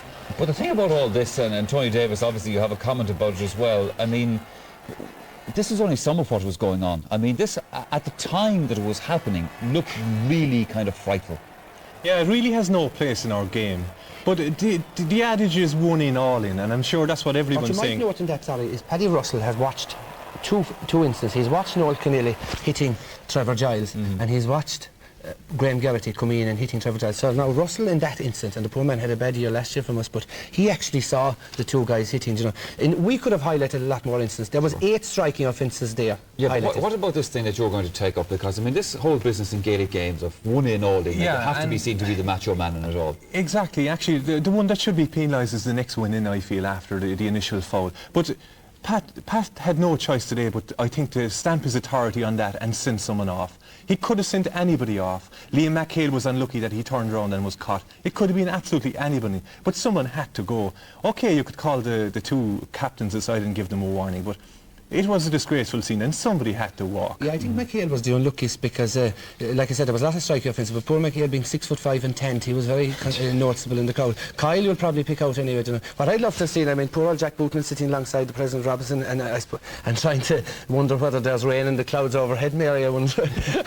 Well, yeah, but I mean, you know, people like Angela Smith now from County Meath kind of rang in to say that all the comments, she wonders why Liam McHale was sent off. She said, but somebody who runs from the halfway line to become involved in a major incident deserves to be sent off. Now, that's her view. But Pat Lennon from County Monaghan thought he wanted to pay tribute to the referee because he thought there was far too much sympathy shown for Colm Coyle and Liam McHale, and in his opinion, that anybody who uses hands and boots on a playing field, that there's no place for them. So, I mean, there's another side to it, I suppose, as well.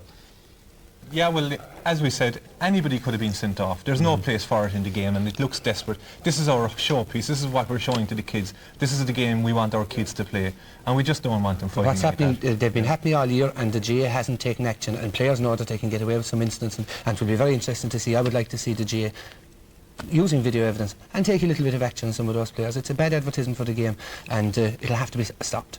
The one good thing about it, Tony, was that after all that happened, and it happened early on in the match, it shouldn't have happened in the first case, but nonetheless, after that, things did actually settle down. It did settle down, and it had to really, because it couldn't have gone on that way. But in fact, Mayo went on to play some very, very good control football, and especially in the second half when they brought in Pat Fallon at midfield, I thought Meath started very well in the second half, got 2 or 3 good points. When they brought in Pat, settled it down, passed balls off nicely, but again, they started to squander possession, started to kick balls wide and kick them over the sideline. They'll be kicking themselves, and it will be very, very hard for them to come back next year after losing a game like that, because they'll know they were in a game that they could have won. It's not so bad being beaten by a team who you know were much better than you. Meath weren't much better than Mayo. They just took their chances. We're going to just leave it there for the moment because we want to move on to other business, because still to come on the Sunday game we have, of course, the man of the match. In millions each day. Tell us about that. It sounds exciting. Yeah, I suppose it is really, compared to your usual run-of-the-mill job, but... What do you do? I buy and sell currencies and that type of stuff, and try not to lose money and try to make it.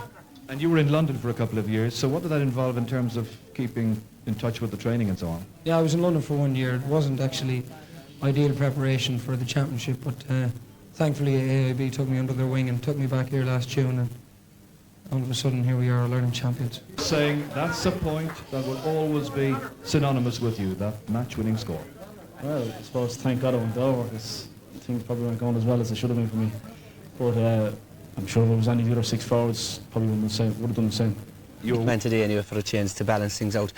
Mayo had a couple of stars that were very close as well. James Horn, 5 points from play, an outstanding display of half-forward play.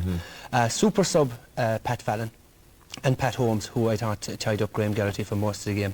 But the man of the match, I think, obviously comes from the Meath side. Full back line, again with Martin O'Connell outstanding, were very, very prominent, have been all year. I think the man of the match boiled down to 2 players today, and that was Trevor Giles and Tommy Dowd. Now, I think Trevor Giles will be winning Player of the Year and be picking up every single award that's going, All-Star and everything that's going, because he was outstanding in Meath's campaign. But today, the captain led by example. He took his scores well.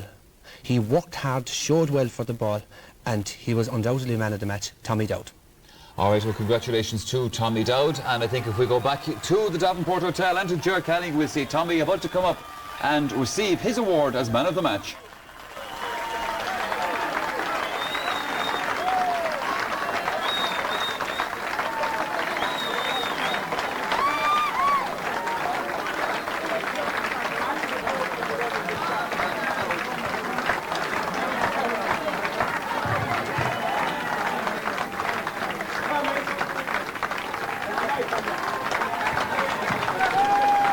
Well done. Now, you've got this beautiful piece of especially crafted waterford crystal. That's a lovely trophy to have and a great memory of a great day for you. There's also his and her watches. You'll make use of those? You'll never be late for a training session again? Well, I haven't bought her a watch in a long time, so I suppose it's a good excuse. And Christmas is only 3 months away, so that'll do very nicely. Now, as well as that, Liam Madden is here from the sponsors, of course, Bank of Ireland, and there's a little check here for the Players' Holiday Fund, so you can take that with you as well.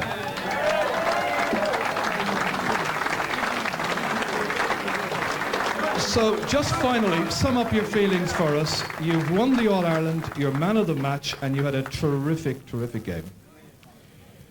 Well, I don't know, it's hard to put it into words, Jar. I suppose it'll all sink in tomorrow when we return to Navan. But this is something you always dream about. You know, you see captains of winning All-Ireland teams going up the steps to Croke Park, collecting the Sam Maguire Cup, and you never imagine that it's going to happen yourself. But it's just an unbelievable feeling, and I just hope we're maybe back next year to repeat it again. Tá gael gagad mar the leir tú in Juvik Park and Croke on a leir fadam bhí. Sorry? Sha, will do nicely. Do you see great things for this Meath team? Well, Maradare an Shanachel, Mullinóga agus Chucky Chi Jar.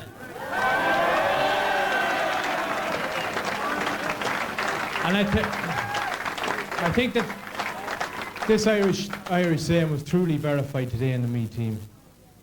A hell of a speech. You have Irish. You're man of the match. Ladies and gentlemen, the RT man of the match, Tommy Dowd. Well done, Tommy.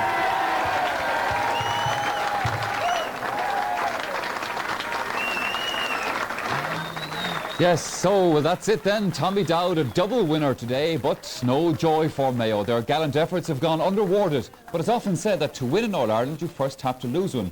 The irony for Mayo is that they'll consider that they lost this one not once, but twice. Well, Meath's next outing for their part will be in 2 weeks' time at home in Navan when they start their league campaign, and that's against neighbours Cavan, and you can see highlights of that game on the first Sunday Sport programme of the season. Well, so then our congratulations to Meath, All-Ireland champions once again. From the Sunday game for this season, it's goodbye.